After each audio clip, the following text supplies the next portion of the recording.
Bonjour à tous. Contre-courant est de retour pour une nouvelle saison de débat aux côtés d'Alain Badiou.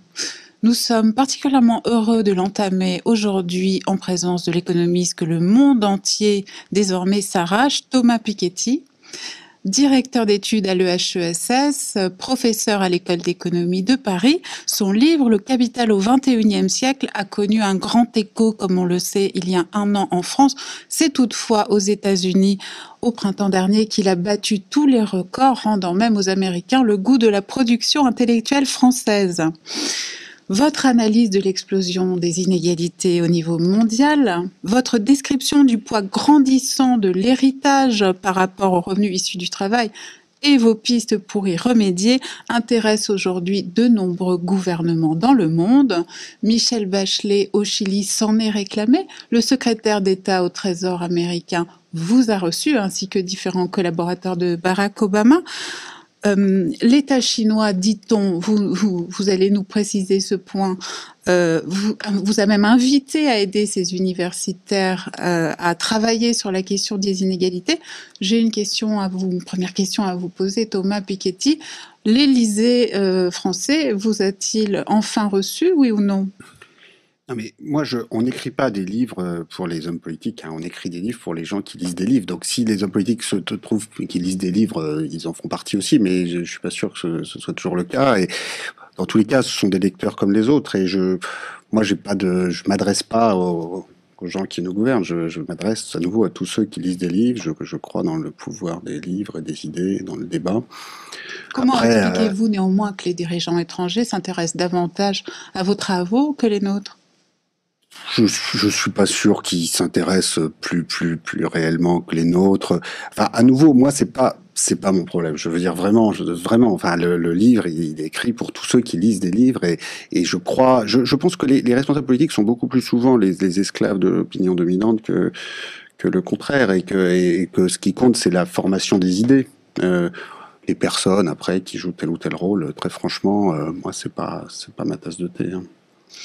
Alain Badiou, à quel moment avez-vous découvert et lu le livre de Thomas Piketty? À peu près au moment de sa parution. Le capital du XXIe siècle, c'est tout de même un titre attractif, surtout quand on a déjà entendu dire que c'était à la hauteur de son titre, voilà.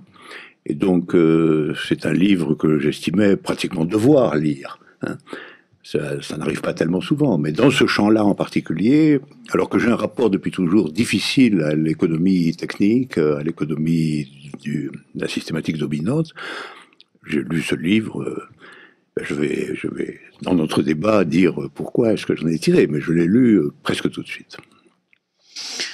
Thomas Piketty, en effet, vous inspirez de Marx à travers ce titre, dont vous n'êtes pourtant pas indisciple, puisque vous ne croyez pas à la nécessité d'une révolution mondiale, mais plutôt à une réforme, d'ailleurs, qui passerait possiblement La révolution peut être utile parfois, hein. Enfin, mais allez-y.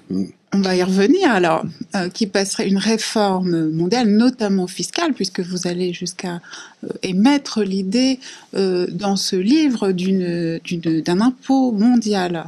Ben, vous allez jusqu'à en esquisser les lignes. Vous, de votre côté, alors vous réclamez de l'idée communiste, mais vous n'êtes pas davantage, ce qui d'ailleurs peut choquer le sens commun de certains, vous n'êtes pas davantage marxiste. Donc peut-être que vous pourriez commencer par préciser tous les deux quel est votre rapport à la pensée de Marx exactement. Bon, le livre de Marx est pareil en 1867, là, le livre là en 2013, 2014 en anglais. Bon, il s'est passé tellement de choses, c'est pas du tout, c'est forcément, on est tous, tout le monde de façon positive ou négative est marqué par Marx, mais après, c'est forcément des façons d'écrire et des façons de se poser des questions qui n'ont rien à voir. Donc moi, j'écris d'abord un livre qui est un livre sur l'histoire des revenus et des patrimoines. Moi, je me vois pas particulièrement comme économiste, je me vois plus comme chercheur en sciences sociales. Je pense que on a perdu beaucoup de temps en sciences sociales dans des conflits de chapelle entre économistes, historiens, sociologues qui ne sont pas forcément beaucoup avancé les choses. Donc, moi, j'écris voilà, un siècle et demi après Marx, j'ai un siècle et demi de recul historique supplémentaire. J'essaye de raconter cette histoire des revenus et des patrimoines qui s'est déroulée depuis la Révolution industrielle. L'histoire que vit Marx en direct, elle en fait partie, c'est-à-dire que Marx, il écrit aussi du point de vue d'une certaine situation sociale, une situation qui est marquée par une immense stagnation des salaires, voire régression dans certains cas des salaires ouvriers de 1800 à 1860, alors que les profits industriels explosent, alors que la croissance, le PIB, même si on ne l'appelait pas comme ça à l'époque, explose. Et forcément, ça nourrit une bonne partie des analyses des années 1840, 1850, 1860 sont marquées par cette montée extrême des inégalités. Vous avez une misère urbaine plus voyante et plus terrible encore par certains côtés que la misère rurale des sociétés d'ancien régime, et avec une tentative de certaines élites économiques, financières, politiques de nier ça. Donc j'ai à la fois une sympathie par rapport à cette démarche qui est quand même de partir d'une réalité profonde de son époque, et en même temps des différences de méthode, d'approche. Mais je pense que par rapport à toutes les tentations qu'on a aujourd'hui chez une bonne partie des élites économiques, financières, politiques, et notamment des économistes, de nier ce niveau insoutenable que peuvent atteindre certaines concentrations des richesses, exactement comme à la fin du 19e siècle et dans les années qui mènent à la Première Guerre mondiale. Je pense que l'attitude de Marx est une attitude qui ne peut pas être rejetée en bloc, qui est une attitude intéressante. Après, moi personnellement, j'ai quand même eu du mal à lire Marx jusqu'au bout. Je trouve que le type d'écriture, le type de matériau n'est pas, c'est vraiment très très différent de ce que j'écris. Oui, une chose qui m'a toujours frappé, dans la mesure où je me considère quand même comme marxiste, contrairement à ce que vous dites d'un certain point de vue, c'est une conception de l'économie qui s'intègre en une vision en quelque sorte plus complexe et plus large, et que je retrouve tout de même chez vous. Je voudrais rappeler que Thomas Piketty propose d'inscrire son entreprise dans une visée politique, normative et sociale, et que donc ce n'est pas de l'économie pure, comme il vient de le rappeler d'ailleurs. Or, Marx non plus, à la fin des fins. À la fin des fins, l'intérêt ultime de Marx, qui a pourtant consacré des heures de travail considérables au bâti de son œuvre économique, n'est pas l'économie. Le titre lui-même, c'est critique de l'économie politique. C'est pas un traité d'économie politique, c'est la critique de l'économie politique. Et donc, ce qui m'intéresse aussi dans le livre de Thomas Piketty, c'est l'inscription d'une vision qui polarise quand même le livre comme un livre d'histoire, en effet, mais comme un livre d'histoire pouvant servir aussi de référent ou d'horizon à des entreprises de transformation. Et c'est ce lien entre cette convergence de multiples disciplines, l'économie, mais l'histoire, mais la sensibilité littéraire. J'aime beaucoup l'utilisation en fait des discours de Vautrin. Ils sont en bonne compagnie avec les économistes classiques. C'est tout cela qui me séduit dans ce livre, avec malgré tout une vision générale qui se veut normative et non pas simplement descriptive, non pas simplement analytique. Or, pour moi, le marxisme signifie en effet un type de sensibilité, d'engagement, qui met à son service une connaissance positive extrêmement étendue, mais qui n'en fait pas la finalité véritable de l'écrit, du livre. Le livre lui-même doit servir à autre chose. De ce point de vue-là, pour autant que je suis marxiste, je le suis, me semble-t-il, un peu comme Marx lui-même, et un peu comme Thomas Piketty aussi. Ce qui n'interdit pas, nous le verrons, des divergences sur bien des points, mais c'est le même type de référence qui n'est ni dogmatique finalement, ni obéissante, ni méprisante. En matière de transformation sociale, Thomas Piketty, à l'instant, vous soulignez que finalement, peut-être l'idée de révolution n'était pas entièrement à rejeter. Donc, on va peut-être commencer par préciser ce point, parce que c'est vrai que pour le reste, vous avez toujours affirmé croire en l'économie de marché, partager les valeurs de la social-démocratie et du réformisme. J'ai retrouvé une interview de 2013 au moment de la sortie de votre livre qui avait été faite par Mediapart justement, et dans laquelle vous disiez: j'appartiens à une génération pour laquelle les affrontements capitalisme et communisme sont derrière nous. En fait, vous considériez que l'idée communiste n'était même pas, à vrai dire, répulsive, était simplement, à vos yeux, remisée, en fait, dans une espèce d'arrière-garde historique. Alors peut-être que vous pouvez commencer par préciser ce rapport que vous avez à la Révolution. Oui, l'idée communiste sous sa forme soviétique, mais il y en a d'autres, et il y a d'autres révolutions, et il y en aura d'autres à Hong Kong ou ailleurs aujourd'hui. Enfin, c'est pas l'histoire ne s'arrête pas avec la chute du mur et la fin de l'Union soviétique. Simplement par rapport à cet affrontement-là, effectivement, moi j'ai eu 18 ans en 1989, j'étais jeune élève à l'ENS, j'écoutais à la radio l'effondrement des dictature communiste. J'ai fait partie d'une génération qui j'ai pas eu le temps d'avoir une tentation communiste, disons. Donc c'est ce que je voulais dire là. Mais après la réforme, la révolution, bon, moi mon histoire de l'inégalité, mon histoire des revenus, des patrimoines, mon histoire de l'impôt aussi, c'est pas une histoire où voilà, un paisible socialisme électoral conduit au progrès social. Hein. C'est une histoire qui est beaucoup plus chaotique que ça. Hein. C'est-à-dire que c'est une histoire où la Première Guerre mondiale, la Révolution bolchevique, la Grande Dépression, la Deuxième Guerre mondiale jouent un rôle central. Et donc, c'est une histoire où l'idéal du socialisme électoral menant à des réformes graduelles est battu en brèche. Alors après, ça ne veut pas dire qu'on peut pas faire mieux pour la suite et que je veux dire, si on peut amener le même progrès social de façon apaisée, sans guerre, avec un nombre minimum de violence, c'est plutôt mieux que moyen. Maintenant, est-ce que c'est possible? Votre ambition présente, en tout cas. C'est l'ambition de tout le monde. Je crois que tout le monde préfère réussir les changements avec moins de violence. Maintenant, est-ce que c'est possible? En tout cas, ce qui est certain, c'est que l'histoire qu'on a sous les yeux, prenons l'histoire de l'impôt progressif sur le revenu. En France, en 1920, ce sont les mêmes groupes politiques de droite, hein, c'est la chambre la plus à droite de l'histoire de la République, qui finit par accepter un impôt sur le revenu avec un taux sur les revenus plus élevés de 60%. Ce sont les mêmes députés qui, en 1914, refusaient d'introduire l'impôt sur le revenu avec un taux de 2%. Et c'est finalement uniquement pour payer pour la guerre qu'ils acceptent de voter cet impôt à 2%, et ça leur paraît déjà hallucinant. Et en 1920, les mêmes personnes votent l'impôt. Qu'est-ce qui s'est passé entre les deux? C'est pas seulement que la guerre a mis les finances publiques dans un état terrible, c'est que la révolution bolchevique a totalement changé le paysage intellectuel. Et beaucoup d'élites se disent, bon, après tout, l'impôt progressif, finalement, c'est peut-être mieux que la révolution. Donc l'existence de ce contre-modèle communiste a joué un rôle absolument central dans l'histoire que je raconte. Et à l'inverse, l'effondrement du modèle soviétique a fait rentrer le monde dans une phase de foi démesurée dans des marchés autorégulés, dans le capitalisme. Et moi, il y a deux événements politiques qui m'ont beaucoup marqué comme jeune étudiant. Il y a la chute du mur, mais la première guerre du Golfe, hein, j'étais là en deuxième année ou troisième année à l'ENS, et cette façon dont, d'ailleurs parce que l'Union soviétique chutait, les pays occidentaux ont envoyé sans coup férir 1 million d'hommes de troupes pour aller rendre le pétrole aux émirs.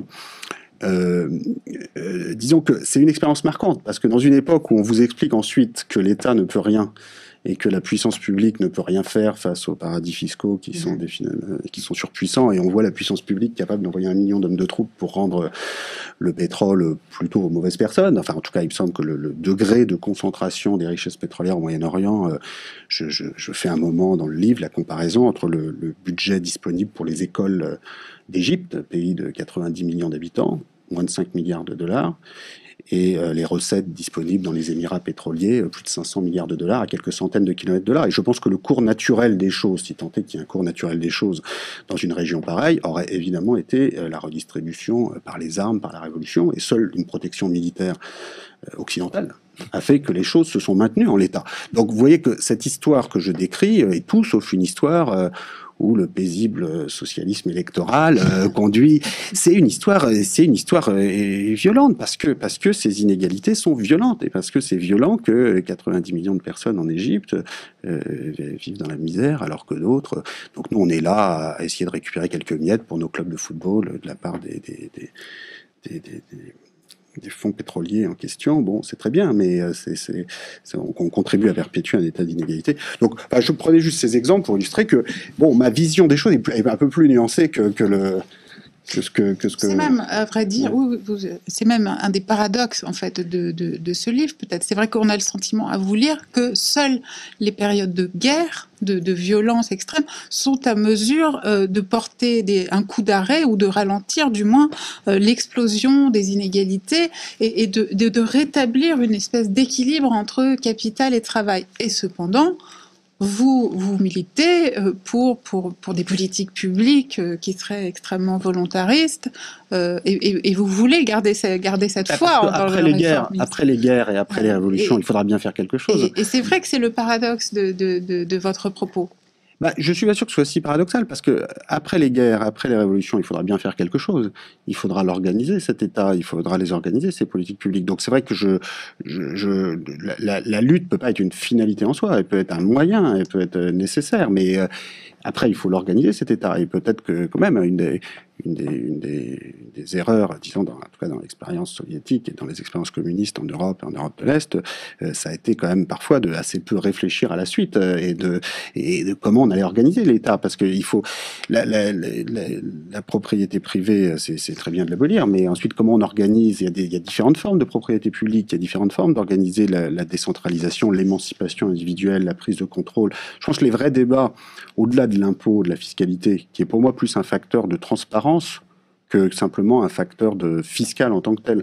Mais ensuite, cette transparence, il faut qu'elle soit au service d'une réappropriation démocratique par les acteurs, par les salariés, par toutes les formes de propriété intermédiaire entre la propriété strictement privée, la propriété publique, tout ce qui se joue actuellement dans les médias, par exemple, est très intéressant de ce point de vue-là. Donc, tous ces débats sur le dépassement de la propriété capitaliste, ils sont pas morts avec la chute du mur, et ils sont devant nous. La page est blanche, enfin pas tout à fait, mais ça ne fait que commencer. Alors Mathieu. Oui, ouais, il y a deux choses sur lesquelles je voudrais intervenir à propos de votre livre. Le premier, je suis quand même très intéressé par la méthodologie qui consiste quand même à désigner un point analytique et théorique central, et à tenter de voir comment toute une série de phénomènes séquentiels ou historiques, je ne dis pas en découlent, mais en sont quand même des illustrations obliques, possibles et concrètes. En vérité, dans le marxisme que nous avons appris à l'école, la contradiction principale se formulait soit de façon élémentaire comme contradiction entre le capital et le travail, soit de façon plus sophistiquée comme contradiction dans les modes de production entre finalement l'organisation sociale ou le mode de production et le développement des forces productives. Alors, vous proposez, je schématise nécessairement, mais vous proposez un angle d'attaque qui est tout à fait intéressant, qui est plus proche ce qu'on pourrait appeler un paradoxe du capitalisme lui-même, finalement. Les contradictions dont on parlait sont soit immédiatement sociales, comme entre capital et travail, ou à dimension d'une histoire monumentale, si je puis dire, c'est-à-dire la théorie des modes de production et la contradiction entre forces productives et rapports sociaux de production. Vous constatez, enfin vous établissez en même temps, enfin vous constatez et vous établissez que au cœur de l'affaire, il y a quelque chose d'assez surprenant, en définitive, qui est la constante supériorité du taux de profit sur le taux de croissance. Alors là, on peut un point technique. Donc, au long cours, vous établissez que le taux de profit oscille entre 4 et 6%, et que le taux de croissance oscille entre 1 et 2. Et vous faites, c'est votre expression, de cette disharmonie, si je puis dire, entre taux de profit et taux de croissance, un élément que vous appelez, au fond, le principal paradoxe du capitalisme, puisque son aboutissement, c'est que il y a une logique générale qui, petit à petit, transforme inévitablement les entrepreneurs en rentiers. C'est-à-dire qui fait que le côté patrimonial du capitalisme se reconstitue sans cesse, et alors évidemment que toute la propagande pro-capitaliste est une propagande entrepreneuriale, production des richesses, valorisation du capital au profit de tous, etc. Ce qu'on constate, c'est que quand même, il y a une espèce de primauté, direz-vous dans un langage un peu deleuzien, de primauté du stock sur le flux, enfin quelque chose comme ça, de primauté de la stabilisation patrimoniale sur l'élan entrepreneurial. Ça, c'est très intéressant. C'est une description très intéressante. Enfin, moi, je l'ai trouvée assez frappante. Et alors, à partir de là, vous sautez quelque chose auquel je suis très attaché moi-même, mais pour des raisons entièrement différentes, qui n'ont rien à voir. C'est cette convergence abstraite qui me mobilise. Parce que, en définitive, l'histoire que vous décrivez est aujourd'hui dans une phase qu'on pourrait dire, en quelque manière, régressive. C'est-à-dire, depuis les années 80, nous avons, et vous l'étudiez de très près et de façon démonstrative, nous avons en quelque sorte un processus de retour dans un contexte général complètement modifié. L'extension, les nouvelles nations émergentes, etc., les rapports internes au capitalisme sont entièrement différenciés, mais néanmoins, sur le point qui vous sert de fil conducteur, c'est-à-dire la question des inégalités, on a, et vous le démontrez de façon extrêmement précise, on a un élément de retour. Je cite là, parce qu'il faut même donner aussi aux auditeurs quelques repères internes, ils n'ont pas forcément tous lu le livre. Vous nous expliquez, par exemple, de façon détaillée, que le fait que les inégalités se transmettent de façon essentielle par le biais de l'héritage et du patrimoine était largement dominant au XIXe siècle, c'était une situation de fait établi, qu'ensuite il y a une longue séquence où ça n'est plus à proprement parler vrai, mais vous dites ça le redevient vrai aujourd'hui, et ça a comme conséquence immédiate qu'en 2008, le niveau des inégalités est redevenu ce qu'il était avant la crise de 29. De même, vous indiquez que, je vous cite là aussi, que les cohortes nées dans le dernier tiers du siècle sont soumises au poids de l'héritage presque autant que celles du XIXe siècle ou du XXIe. Et donc, l'histoire que vous nous décrivez, et c'est très frappant quand on la voit comme un panorama, et pas simplement dans sa démonstration analytique, c'est une histoire dans laquelle tout se passe comme si un certain type de capitalisme, dans lequel justement la logique de la primauté patrimoniale s'inscrit dans le fait que le taux de profit est très supérieur au taux de croissance, et la transmission du privilège inégalitaire par le biais de l'héritage, donc toute une vision en quelque sorte romanesquement classique du capitalisme, est en train de se recomposer dans un contexte sans doute différent, mais pour la question qui vous occupe, elle se recompose. Bien. Donc nous avons un retour en arrière, malgré tout, puisque vous n'êtes pas partisan de ce retour, vous n'êtes pas partisan de la restauration du système inégalitaire antérieur. Et alors, en définitive, et comme vous l'avez rappelé là, la séquence intervallaire, la séquence entre les deux, entre cette constitution de l'inégalité capitaliste primordiale et ce retour à cette constitution patrimoniale de l'inégalité capitaliste primordiale, toute la question est tout de même de l'éclairer, du point de vue y compris de l'action, de la représentation, de l'intervention, la question est de l'éclairer, et on est obligé pour ce faire de constituer en réalité la séquence entre deux, si je puis dire, comme une séquence qui, au regard de la logique du capitalisme telle que vous l'épinglez à travers la différence entre taux de profit et taux de croissance, apparaît comme une exception, apparaît comme un bouleversement exceptionnel. Vous dites d'ailleurs que, par exemple, la séquence entre 50 et 1950-1975 est une exception. Elle n'est pas paradigmatique, si je puis dire, puisqu'elle est sous condition, comme vous le rappelez tout à l'heure, des guerres, des révolutions, etc.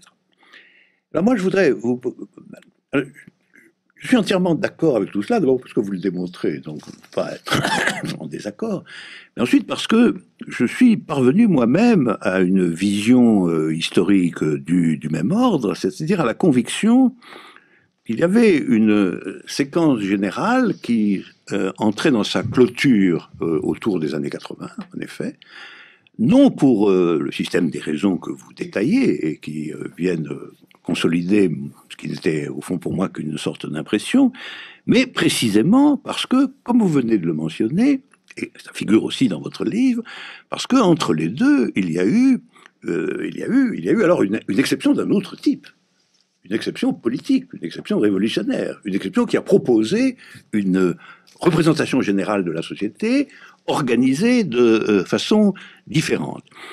Et finalement, votre livre nous dit quand même ceci: à partir du moment où cette exception singulière qui était de caractère idéologico-politique et qui avait ses appuis d'études économiques propres dans le marxisme classique, etc., s'est effondré, la nature organique du capitalisme réapparaît finalement. C'est quand même ça la vision générale. Et cette nature organique du capitalisme, elle est effectivement centrée en définitive sur la propriété privée et sa transmission familiale sous différentes formes. C'est-à-dire, elle constitue, elle reconstitue une classe privilégiée, extrêmement privilégiée dans ses strates les plus élevées, qui, d'autre part, est une classe, en vérité, largement héréditaire à la fin des fins. Puisque la part du patrimoine paraît finalement, en fin de compte, l'emporter sur la part des valorisations du capital de type productif.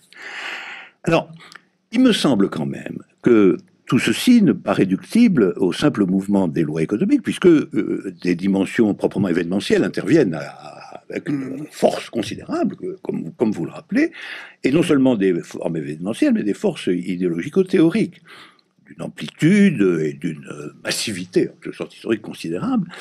Et non, j'ai l'impression qu'il y a un contraste, enfin, moi je lis ce contraste entre, comment dirais-je, le côté structural et quelque peu massif et épique de la description que vous faites de l'histoire du capital, où on voit bien qu'un mouvement foncier de création et de recréation inégalitaire se développe, puis s'interrompt pendant un temps pour des raisons extrêmement complexes d'ailleurs et variées, mais finalement selon un registre suffisamment exceptionnel pour que quand on est débarrassé de l'obstacle que constituait l'idée communiste, appelons-le comme ça, quand on est débarrassé de cet obstacle, eh bien, les affaires peuvent reprendre comme avant.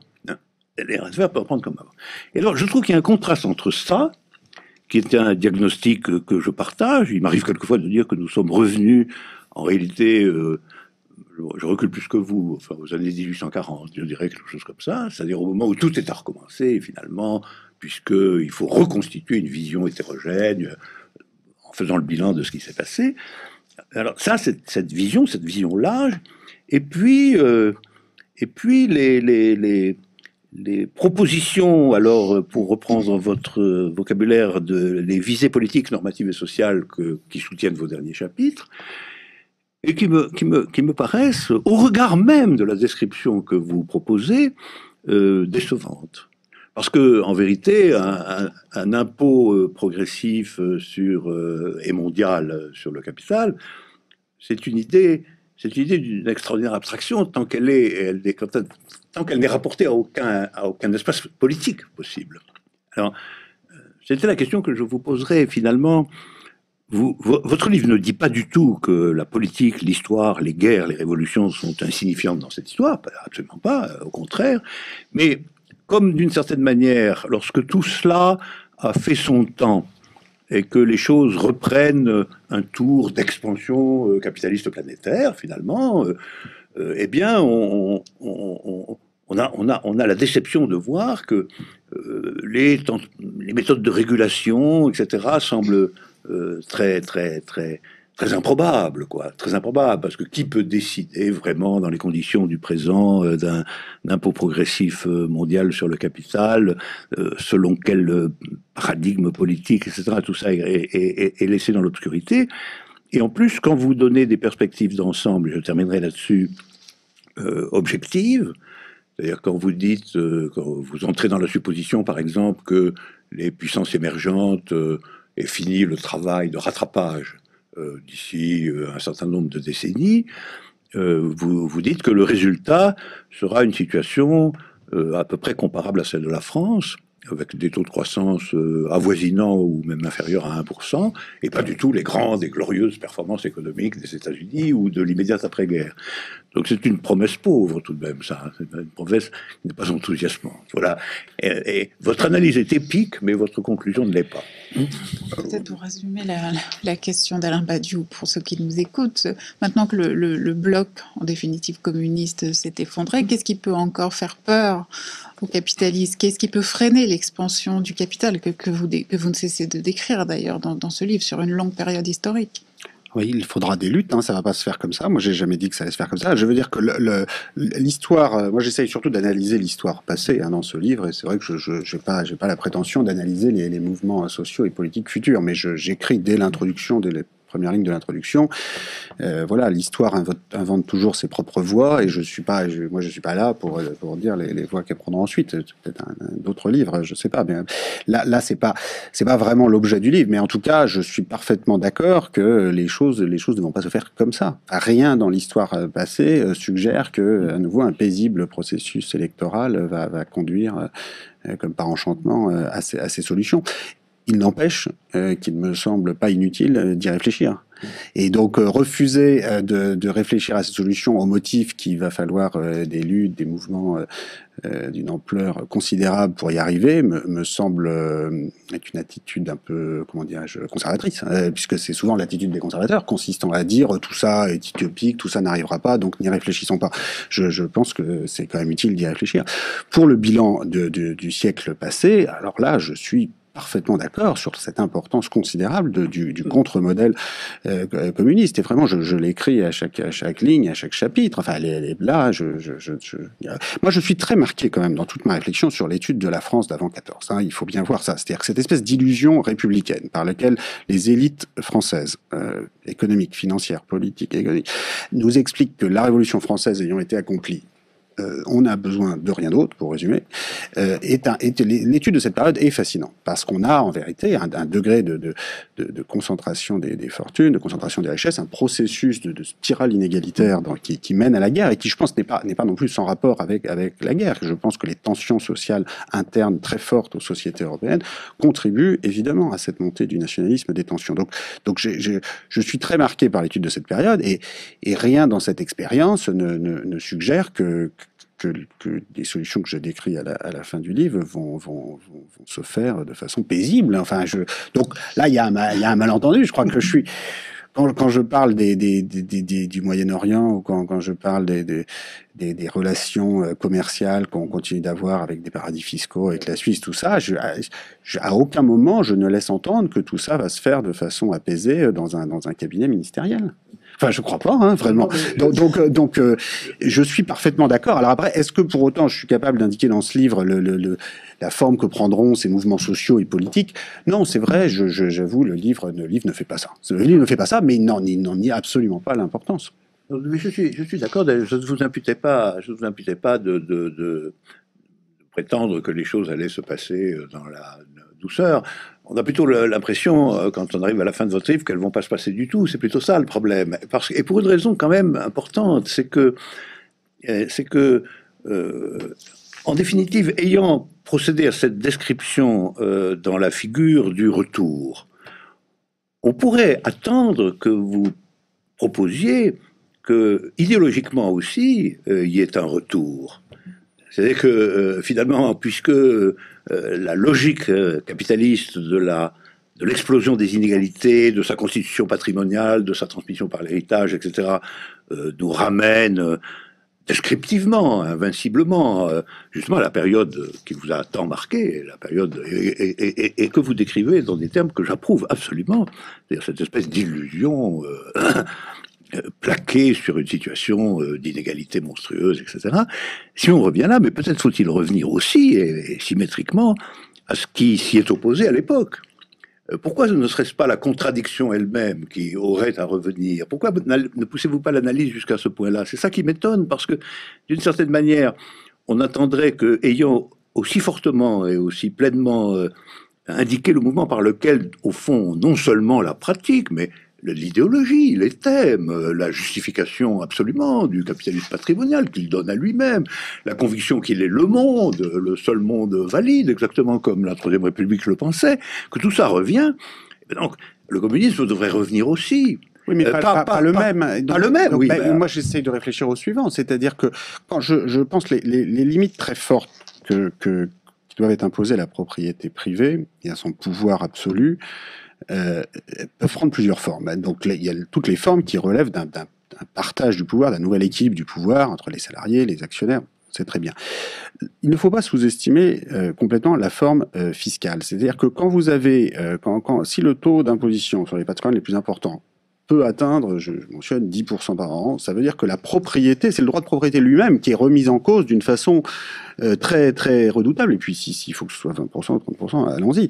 Mais de façon permanente chaque année, ça veut dire que c'est le droit de propriété lui-même qui est limité dans le temps, et surtout sa pérennité dans le temps, parce que 10% par an, au bout de 10 ans, il n'y a plus de propriété. Donc ça veut dire que la pérennité dans le temps du pouvoir que confère la propriété peut être remise en cause d'une façon extrêmement radicale, et je pense en particulier que c'est beaucoup plus radical, par exemple, que les discussions sur les questions de répudiation de dette publique, qui ne font peur à aucun milliardaire, puisque aucun milliardaire ne détient rien en dette publique.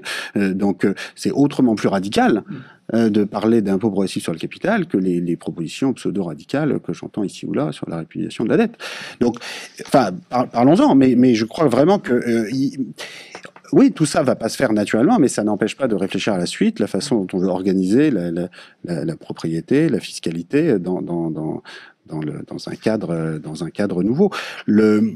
Les différentes formes de propriété, c'est sans doute la question qui n'est pas suffisamment approfondie dans le livre. Je le dis à la fin. Je pense que le vrai enjeu, il est là. C'est-à-dire qu'on a ces mots qui paraissent un peu datés sur l'économie mixte, en fait, c'est un chantier d'avenir. C'est-à-dire qu'arriver à trouver toutes les différentes façons de dépasser la propriété au sens de la société par action, c'est un enjeu dans tous les secteurs d'activité humaine, dans l'éducation, dans la santé. Maintenant, les réponses qui seront apportées pour permettre une véritable émancipation individuelle ne seront pas les mêmes dans les différents secteurs d'activité. Les formes, les statuts juridiques, les fondations, les différentes sociétés, les administrations publiques, on va pas refaire exactement la même chose qu'en 1917 ou dans l'expérience soviétique. Donc moi j'ouvre cette discussion, j'essaie de l'ouvrir sur les différentes formes de propriété et sur la régulation, quoi qu'il arrive, de la quantité de propriété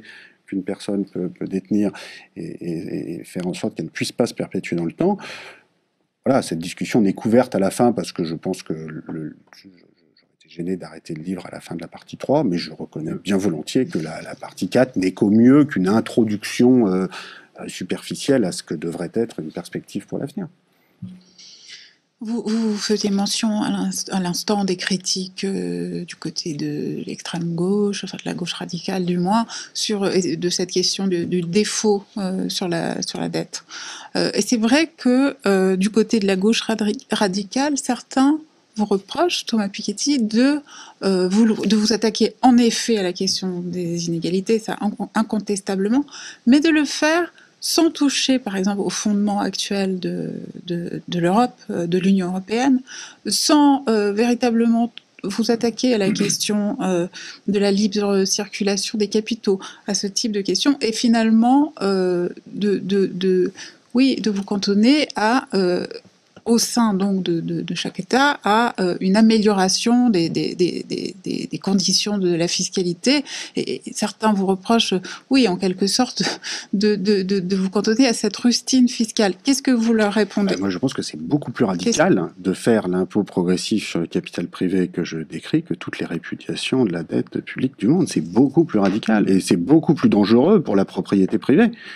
Et là, je pense que ce serait une erreur de perspective complète de s'imaginer que voilà la répudiation de la dette, c'est très bien, sauf que les patrimoines importants, les milliardaires qui dirigent l'économie ne possèdent pas de dette publique. Ils possèdent des actions, ils possèdent parfois de l'immobilier, ils possèdent des entreprises, mais la dette publique ne les concerne pas.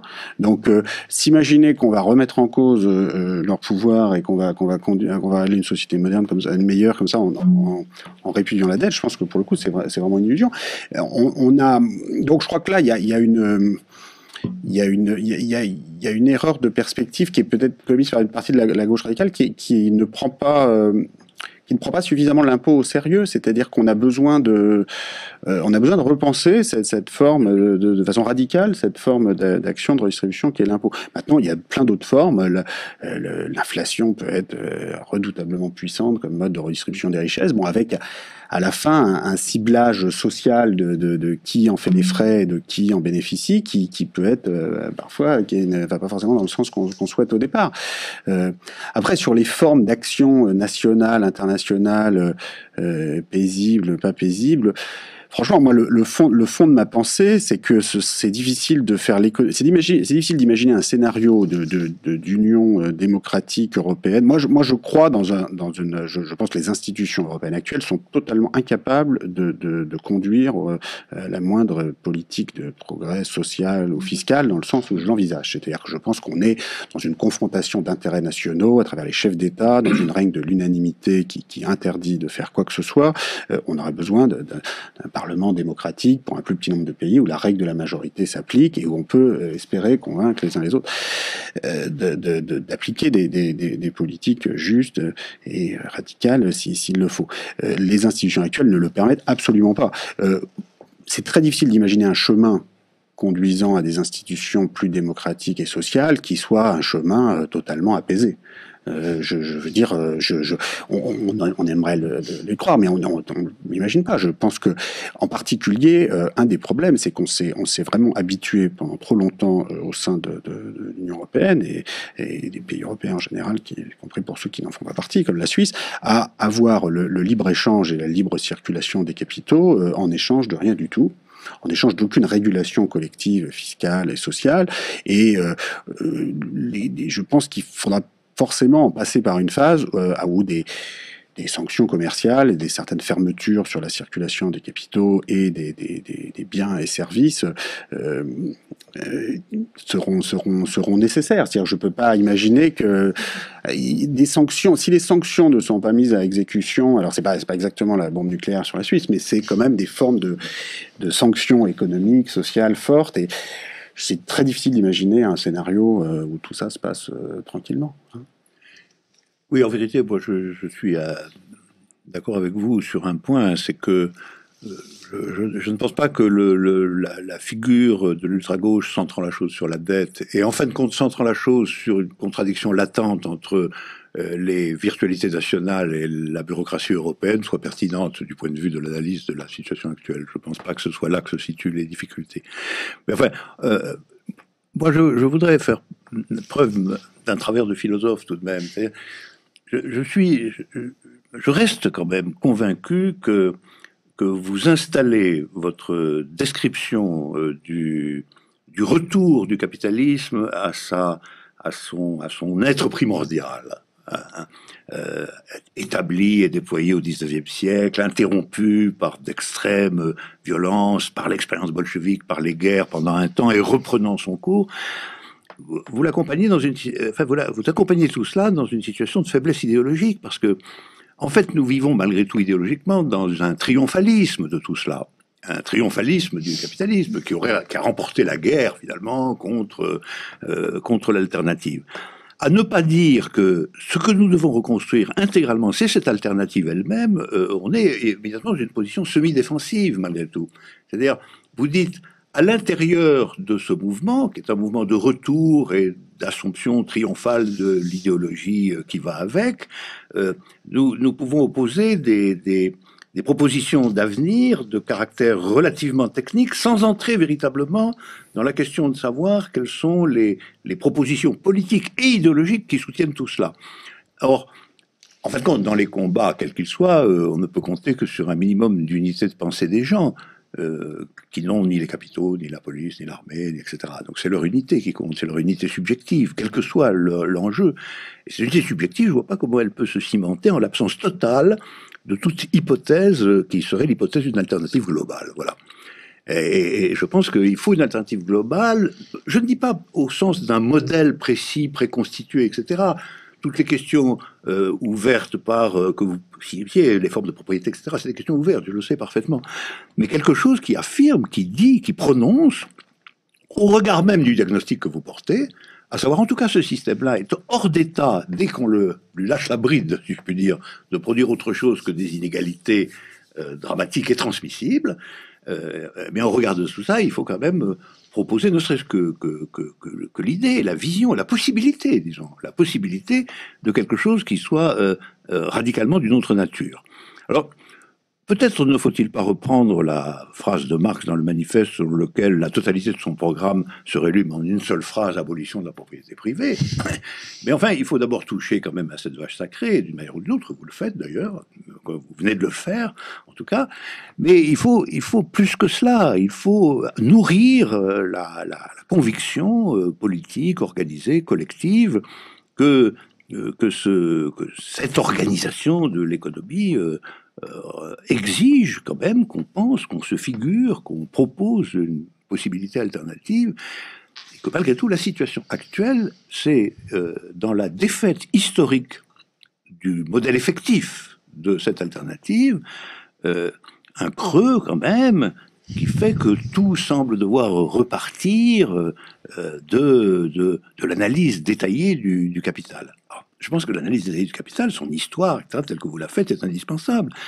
Mais on aimerait, enfin j'aimerais en tout cas, qu'elle soit davantage polarisée, si je puis dire, aimantée comme ça, par quelque chose qui serait susceptible de recréer non pas seulement une figure de discussion technique sur les mesures nécessaires, qui de toute façon il y aura de telles discussions, mais quelque chose qui serait quand même comme la possibilité d'une unité de pensée et de constitution de collectifs d'action qui porterait malgré tout à la fois cette hypothèse et le débat à son propos, et les figures particulières qu'elle incarne.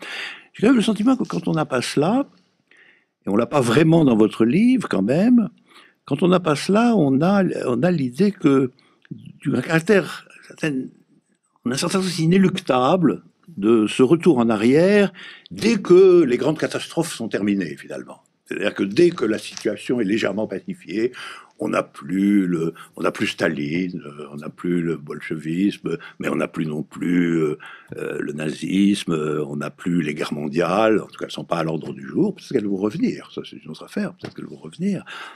Si le retour est le retour à 14, on verra bien. Mais on n'a plus tout cela, et alors quand on n'a plus tout cela, on a quand même une figure du mouvement naturel, tel qu'il est installé. Ce mouvement naturel, c'est celui de la machine très spécifique à produire des inégalités terribles, qui peuvent être terribles, qui est le capital dans son histoire.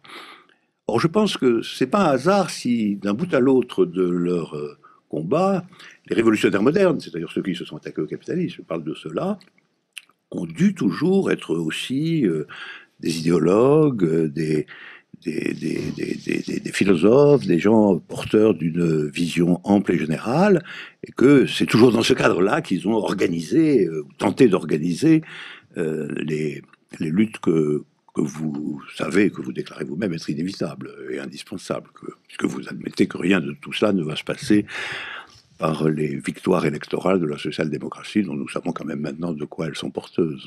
On en revient à cette question. Est-ce qu'on peut exercer un certain contrôle sur le capitalisme globalisé sans en passer par un conflit qu'on pourrait qualifier de conflit de classe quasiment, sans une polarisation extrême, une polarisation stratégique de la vie politique. Voilà. Oui, non, mais moi j'essaye de contribuer à l'émergence de cette nouvelle idée communiste, comme vous l'appelleriez vous, mais bon, après, je fais ce que je peux, et j'attends avec impatience les prochaines contributions au débat. Comment dire, je pense que réfléchir au caractère temporaire de la propriété, sa remise en cause permanente dans le temps, à un rythme éventuellement très rapide, n'est pas une question technique. Et que c'est une question qui va assez au fond de ce qu'est la propriété, son rapport avec le temps, et donc je pense que c'est pas seulement technique, et je pense que quelles que soient les formes que prendront les mouvements sociaux et les luttes de l'avenir, cette question est importante, et donc j'essaye de contribuer à cette réflexion conceptuelle sur la façon dont on peut organiser la propriété, sa limitation, et en même temps, je me fais pas d'illusions sur le fait que, comme je l'indique à la fin du livre, les formes concrètes de la démocratie et de la limitation de la propriété et de son pouvoir sur les vies sont encore et toujours à réinventer, et je pense quand même que voilà, ce type de livre peut contribuer à faire avancer cette réflexion. L'alternative globale, enfin, je sens par moment, vous trouvez que je donne trop d'importance aux guerres et aux chocs externes, par moment que j'en donne pas assez. Enfin, je sais pas comment dire. Je trouve que j'essaye de trouver un équilibre entre la description d'un processus historique qui se fait toujours dans la violence, et la réflexion sur l'après. Oui. Hein, et sur cette voilà, si on avait cette agora mondiale, une communauté politique mondiale, et qu'on pouvait débattre à l'infini sur la façon d'organiser la société et la propriété, à quelle forme institutionnelle arriverait-on? Et j'essaye aussi de poser cette question-là. Et en même temps, cette agora n'existe pas, cette communauté politique mondiale n'existe pas, et les choses se feront avec des invasions de pays pétroliers par d'autres. Et j'essaye aussi de faire vivre cette réalité-là dans une histoire du capital que j'essaye d'écrire comme une histoire multidimensionnelle, c'est-à-dire à travers ces métamorphoses des différentes formes de la propriété, des propriétés rurales jusqu'au capital pétrolier moderne, avec le capital financier, le capital transnational, que par-delà ces métamorphoses, il y a des logiques qui se répètent et qui reviennent, et en particulier ce rapport entre le rendement du capital et le taux de croissance, qui est une réalité qui existait avant le capitalisme industriel et qui existera après le capitalisme industriel. C'est-à-dire que la forme concrète du capitalisme par la grande industrie, la société industrielle, n'est qu'une des formes à un moment donné, mais j'essaye de montrer que cette histoire du capital, il faut la prendre depuis bien avant, il faut la continuer après, mais il n'y a rien d'inéluctable là-dedans. Je pense qu'après, voilà, les institutions démocratiques permettant de repenser cette prise de contrôle collective de ces processus est largement à réécrire. Et je pense que le simple fait de dire qu'elle est largement à réécrire et que le débat n'a pas été clos par la chute du mur est un élément insuffisant, mais un élément de ce mouvement. Je voudrais redire, si vous me laissez encore, comme je dis, mon point de vue. J'ai même qualifié votre livre d'adjectif épique. Donc je ne suis pas du tout en train de vous accuser d'être un technicien laborieux. C'est pas du tout ça. Au contraire, ce qui me frappe, je partais du sentiment contraire, c'est-à-dire de la force avec laquelle vous montrez l'invariance, en fin de compte, de la forme. Puisque, partant de la contradiction en question, c'est-à-dire le rapport entre taux de profit et taux de croissance, vous montrez, en fin de compte, que contrairement à ce que tout le monde dit aujourd'hui, la figure du rentier n'est nullement morte. C'est-à-dire qu'en définitive, l'entrepreneur lui-même a un devenir rentier inscrit dans la différence que vous spécifiez, et par conséquent, la vieille nature du capitalisme, en tant qu'on le critiquait comme étant le règne d'une minorité de propriétaires potentiellement rentiers sur une masse de salariés, n'est tempéré dans votre livre que par ce que vous indiquez à un moment, qui est très important aussi, mais qui serait une autre discussion, la constitution, à partir des dernières décennies, d'une classe moyenne susceptible d'être solidaire, finalement, des patrimoniaux dominants. Ça, c'est vrai. Ce serait une autre analyse politique. On n'a pas le temps de la faire, on est déjà hors norme. Mais oui, c'est ça. Et je me demandais simplement si ce n'est pas compliqué, en tout cas, d'avoir d'un côté une espèce de ténacité invariante de la figure historique dans ses mutations successives, mais aussi dans son invariance d'un côté, et de l'autre, de n'avoir que une affaire dont tout le monde estime qu'elle a échoué. Voilà. Là, c'est quand même une dissymétrie mentale que je trouve périlleuse. La réponse que j'essaie d'esquisser à ça, c'est d'essayer de contribuer à une démocratisation aussi du savoir économique. C'est-à-dire, je pense que la coupure qui a trop souvent régné au sein des intellectuels, des chercheurs, abandonnant l'étude des questions économiques trop souvent à d'autres, est aussi responsable d'une partie de ces blocages. Et donc, je pense que si on veut pouvoir repenser la façon dont la démocratie, les institutions démocratiques peuvent reprendre le contrôle de ce système capitaliste, il faut aussi passer par cette démocratisation du savoir économique qui d'ailleurs pour moi n'existe pas. Enfin, l'économie n'existe pas. L'économie, mais c'est-à-dire, la responsabilité en incombe, je pense autant à tous ces économistes qui qui ont prétendu disposer d'une science différente, etc., mais aussi à tous ceux qui les ont laissés faire. Parce que trop souvent, une bonne partie des intellectuels, voilà, ont laissé ces questions sans s'en emparer vraiment comme objet concret, et comme donc. Voilà, moi, comment je pense que on peut aussi de sortir de cette contradiction. C'est l'intérêt que votre livre ait été écrit et soit si complètement lu, de fait. Merci. Merci Thomas Piketty de nous avoir rendu visite. À très bientôt pour une nouvelle édition de Contre-courant.